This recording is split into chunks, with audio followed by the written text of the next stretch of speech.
Assalamualaikum warahmatullahi wabarakatuh. Kami kelompok 5 akan mempresentasikan hasil diskusi kami tentang penyakit hepatitis B pada anak. Berikut kelompok kami terdiri dari Salsabila Rizky Maisita 194050211105, Najah Hanifa 194050211105, dan saya sendiri Ika Diah Yulianti 194050211115. Kasus yang kami dapatkan yaitu seorang dokter di rumah sakit meminta rekomendasi obat yang aman kepada apoteker untuk pengobatan pasiennya yang sedang dirawat usia 1 tahun. Pasien tersebut belum mendapatkan imunisasi hepatitis dan saat ini terinfeksi hepatitis B dari orang tuanya. Apa itu hepatitis dan jenis penyakit hepatitis apa aja? Hepatitis adalah kelainan hati berupa peradangan atau sel hati. Peradangan ini ditandai dengan meningkatkan kadar enzim hati. Peningkatan ini disebabkan adanya gangguan atau kerusakan membran hati. Ada 2 faktor penyebab yaitu faktor infeksi dan non-infeksi. Faktor penyebab infeksi antara lain virus hepatitis dan bakteri.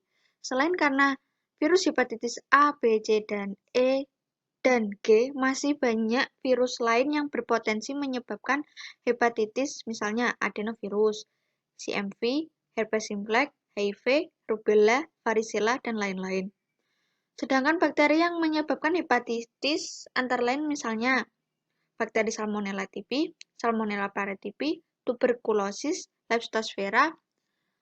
Faktor non-infeksi misalnya karena obat tertentu dapat mengganggu fungsi hati dan menyebabkan hepatitis. Hepatitis dibagi menjadi 5, yaitu hepatitis A, hepatitis B, hepatitis C, hepatitis D, dan hepatitis E. Patofisiologi dari hepatitis B. Sel hati manusia merupakan target organ bagi virus hepatitis B. Virus hepatitis B mula-mula melekat pada reseptor spesifik di membran sel hepar, kemudian mengalami penetrasi ke dalam sitoplasma sel hepar. Virus melepaskan mantelnya di sitoplasma sehingga melepaskan nukleokapsid. Selanjutnya, nukleokapsid akan menembus sel dinding hati. Asam nukleat VHB akan keluar dari nukleokapsid dan akan menempel pada DNA hospes dan berintegrasi pada DNA tersebut. Proses selanjutnya adalah DNA VHB memerintahkan sel hati untuk membentuk protein bagi virus baru. Virus hepatitis B dilepaskan ke peradangan darah. Terjadi mekanisme kerusakan hati yang kronis disebabkan karena respon imunologik penderita terhadap infeksi. Proses replikasi virus tidak secara langsung bersifat toksik terhadap sel. Terbukti, banyak karir VHB asimptomatik dan hanya menyebabkan kerusakan hati ringan. Respon imun host terhadap antigen virus merupakan faktor penting terhadap kerusakan hepatoselular dan proses clearance virus. Makin lengkap respon imun, makin besar clearance virus, dan semakin berat kerusakan sel hati. Respon imun host dimediasi oleh respon seluler terhadap epitope protein VHB, terutama HBsAg yang ditransfer ke permukaan sel hati. Human Leukocyte Antigen atau HLA, kelas 1 plastrocyte CD8+, sel mengenali fragmen peptid VHB setelah mengalami proses intrasel dan dipresentasikan ke permukaan sel hati oleh molekul mayor histocompatibility complex, kelas 1. Proses berakhir dengan penghancuran sel secara langsung oleh limfosit T sitotoksik CD8+. Penyebab hepatitis B. Penyakit ini disebabkan oleh virus hepatitis B yang berukuran sekitar 42 nanometer. Virus ini mempunyai lapisan luar atau selaput yang berfungsi sebagai antigen HBsAg. Virus mempunyai bagian inti dengan partikel inti HBcAg dan HBeAg. Masa inkubasi berkisar antara 15–180 hari dengan rata-rata 60–90 hari. Perubahan dalam tubuh penderita akibat infeksi virus hepatitis B terus berkembang. Dari infeksi akut berubah menjadi kronis sesuai dengan umur penderita. Makin tua umur, makin besar kemungkinan menjadi kronis, kemudian berlanjut menjadi pengkerutan jaringan hati yang disebut dengan sirosis. Bila umur masih berlanjut, keadaan itu akan berubah menjadi karsinoma hepatoseluler. Infeksi HBV tidak dapat disembuhkan, melainkan tujuan terapinya adalah untuk menekan replikasi HBV dan mencegah perkembangan penyakit menjadi sirosis dan HSCC. Hilangnya HBsAg merupakan tujuan penting dalam terapi. Tata laksananya, meskipun mayoritas pasien HBV kronis adalah orang dewasa, anak-anak dapat diobati juga. Lamivudin diindikasikan untuk anak-anak 2 tahun yang lebih tua, dan interferon disetujui digunakan pada anak-anak 1 tahun ke atas. Entecavir disetujui untuk anak berusia 2 tahun ke atas dan adefovir untuk anak 12 tahun ke atas. Tenofovir disetujui untuk anak berusia 12 tahun atau lebih, meskipun untuk HIV. Tenofovir dapat digunakan juga untuk anak-anak 3 tahun yang lebih tua. Meskipun PEG interferon alfa memang memiliki indikasi untuk anak-anak 3 tahun yang lebih tua, tetapi persetujuannya hanya untuk penggunaan infeksi hepatitis C kronis. Selanjutnya, presentasi akan ditampilkan oleh Mbak Salsabila. Obat-obatan yang dapat digunakan untuk terapi hepatitis B. Yang pertama, interferon. Terapi IFN alfa adalah terapi pertama yang disetujui untuk pengobatan HBV dan meningkatkan hasil dan kelangsungan hidup jangka panjang. Bertindak sebagai sitokin inang, ini memiliki antivirus, efek antiproliferatif, dan imunomodulator pada HBV kronis. Beberapa faktor berkolerasi dengan peningkatan respon terhadap terapi IFN, termasuk peningkatan ALT dan peningkatan DNA HBV, skor aktivitas histologis yang tinggi pada biopsi, dan non-Asia.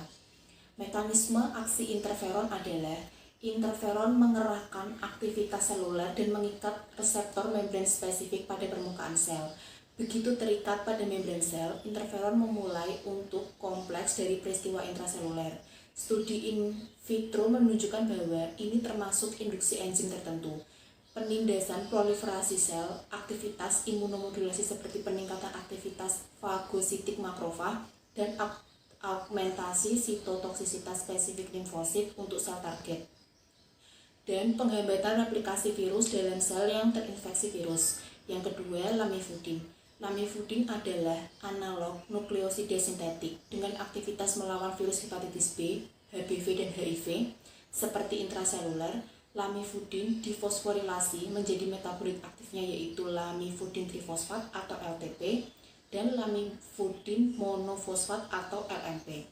Pada HBV, penggabungan LMP ke dalam DNA virus oleh hasil HBV polimerase dalam pemutusan rantai DNA. LTP adalah penghambat lemah DNA polimerase mamalia alfa dan beta dan DNA polimerase mitokondria. Mekanisme aksi lamivudin adalah analog nukleosida sintetis dan difosforilasi secara intraseluler menjadi metabolit 5-trifosfat aktifnya. Lamivudin trifosfat atau LTP analog nukleosida ini dimasukkan ke dalam DNA virus oleh HIV reserve transkriptase dan HBV polimerase menghasilkan penghentian rantai DNA. Yang ketiga adalah adefovir. Adefovir dipivoksil adalah analog nukleotida asiklik dari adenosin yang digunakan sendiri atau dalam kombinasi dengan agen lain sebagai terapi hepatitis B kronis. Adefovir tampaknya tidak menjadi penyebab signifikan dari cedera hati yang diinduksi obat, tetapi inisiasi terapi dan penghentian terapi secara mendadak dapat menyebabkan eksaserbasi sementara hepatitis B yang mendasarinya. Mekanisme aksi adefovir adalah adefovir dipivoksil merupakan prodrug dari adefovir, agen antivirus analog nukleotida asiklik. Setelah hidrolisis di ester awal in vivo untuk membentuk adefovir, obat mengalami fosforilasi berikutnya oleh enzim seluler untuk membentuk metabolit aktifnya, yaitu adefovir difosfat. Adefovir difosfat menghambat virus hepatitis B DNA polimerase dengan bersaing dengan substrat alami deoksiadenosin trifosfat dan dengan menyebabkan penghentian rantai DNA setelah dimasukkan ke dalam DNA virus. Adefovir difosfat adalah penghambat lemah polimerase DNA manusia, termasuk alfa dan gamma polimerase. Yang keempat, entecavir. Entecavir anhydrous adalah formulasi entecavir anhidrat, analog sintesis 2-deoksiguanosin dengan aktivitas antivirus terhadap virus hepatitis B atau HBV.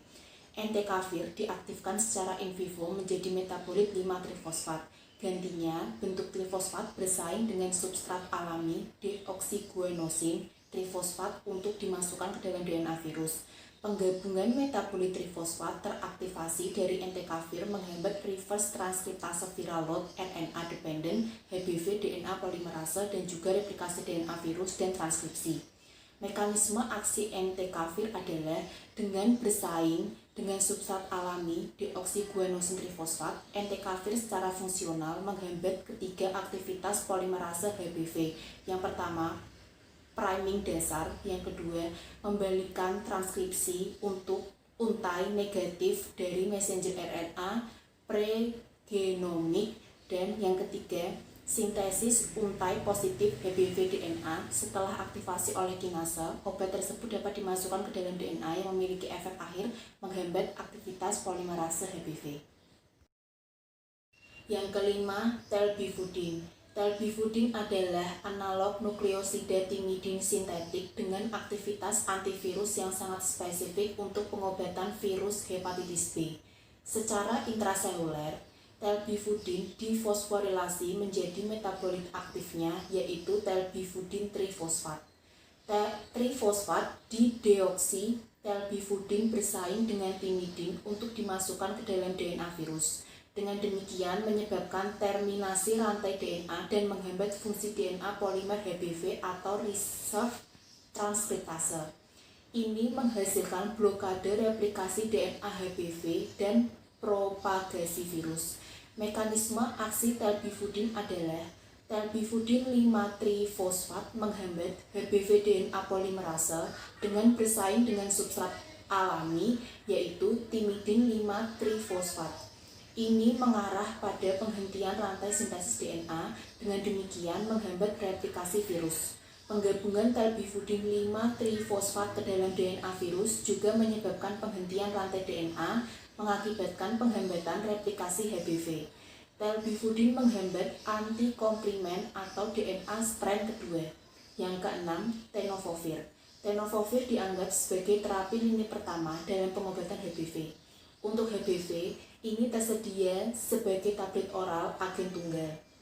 Tenofovir disoproxil fumarat adalah analog nukleotida asiklik yang digunakan dalam kombinasi dengan agen lain dalam terapi HIV dan sebagai agen tunggal dalam infeksi virus hepatitis B. Tenofovir tampaknya tidak menjadi penyebab signifikan cedera hati yang diinduksi oleh obat.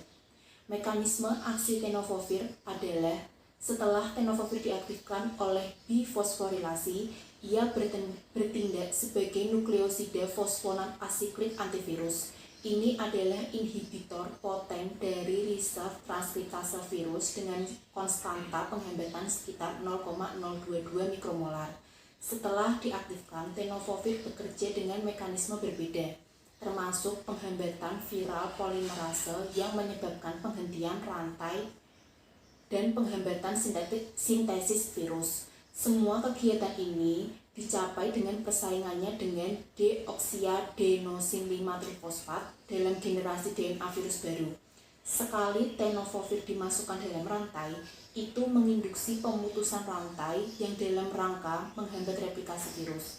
Keamanan tenofovir bergantung pada afinitas rendahnya terhadap DNA polimerase seluler termasuk gamma DNA polimerase mitokondria.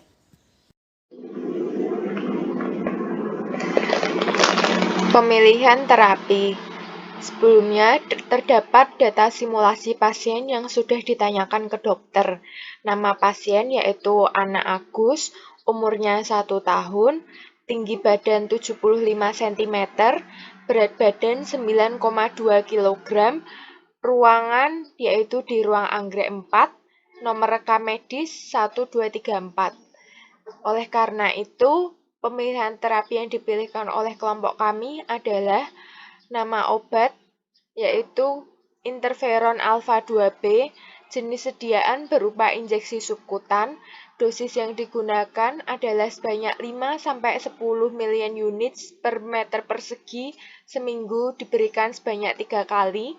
Lama penggunaan yaitu selama 24 minggu. Oleh karena itu, jumlah dosis yang harus diberikan untuk anak 1 tahun dengan berat badan 9,2 kg, tinggi 75 cm adalah sebagai berikut, yaitu sebanyak 2,365 sampai 4,37 million units. Maka volume yang harus diinjeksi yaitu sebanyak 0,874 ml per pemakaian. Pada pemantauan terapi obat pasien, yaitu yang harus dimonitoring adalah pemeriksaan DNA VHB, HbEAg, dan anti-HbE. Selanjutnya adalah pemeriksaan kadar ALT yang dilakukan setiap 3-6 bulan sekali.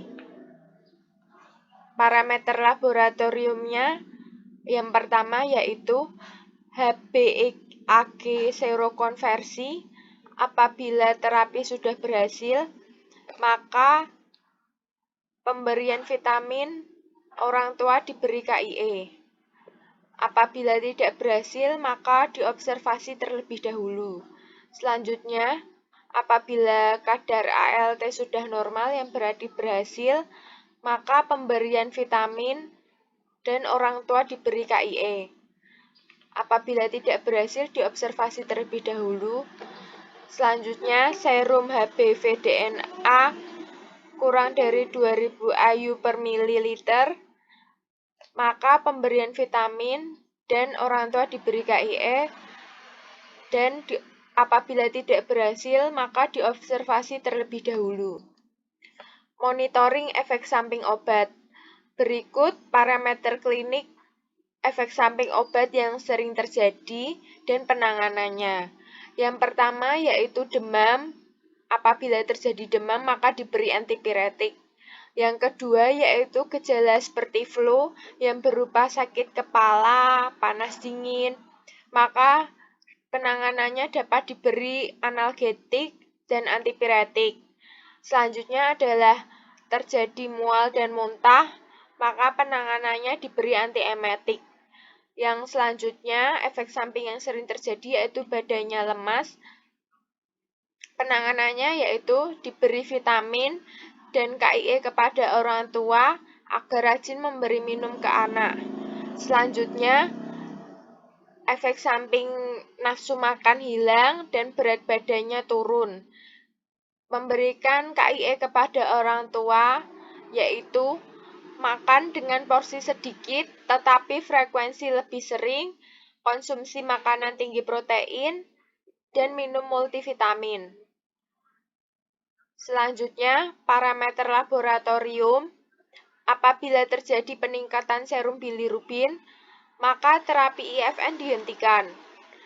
Apabila terjadi peningkatan protombin, maka terapi IFN juga dihentikan. Kemudian parameter yang terakhir adalah menghitung tes hitung darah secara lengkap. Apabila terjadi neutropenia, leukopenia, trombositopenia, maka penanganannya adalah pengurangan dosis apabila kejadian tersebut semakin parah. Sekian presentasi dari kelompok kami, semoga bermanfaat. Selanjutnya adalah simulasi penyerahan obat dari apoteker kepada perawat.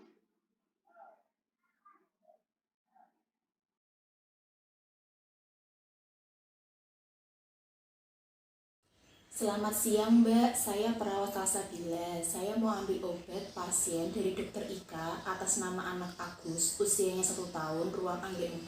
Apakah sudah siap obatnya Mbak? Selamat siang Mbak, saya apoteker Najah Hanifah yang bertugas siang hari ini. Oh, obatnya sudah siap, Mbak. Sebentar ya, saya ambilkan dulu. Iya Mbak, silahkan. Saya konfirmasi lagi ya, Mbak.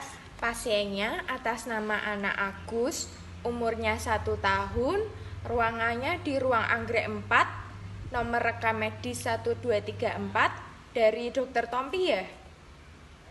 Iya betul. Ini obatnya ya, Mbak. Ini isinya injeksi interferon alfa 2B. Cara pakainya nanti secara subkutan ya. Terus sekali pakai, sekali suntik, volumenya 0,874 mili ya, Mbak. Ini obatnya untuk hari ini aja.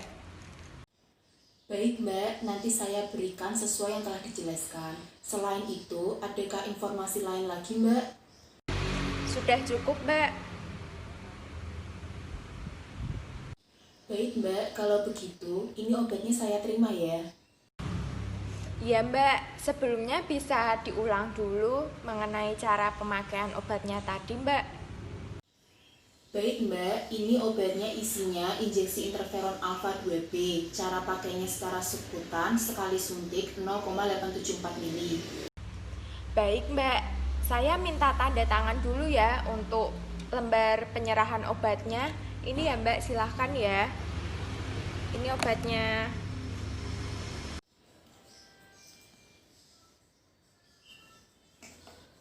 Sudah Mbak, terima kasih ya Mbak. Ya, Mbak, sama-sama. Terima kasih kembali.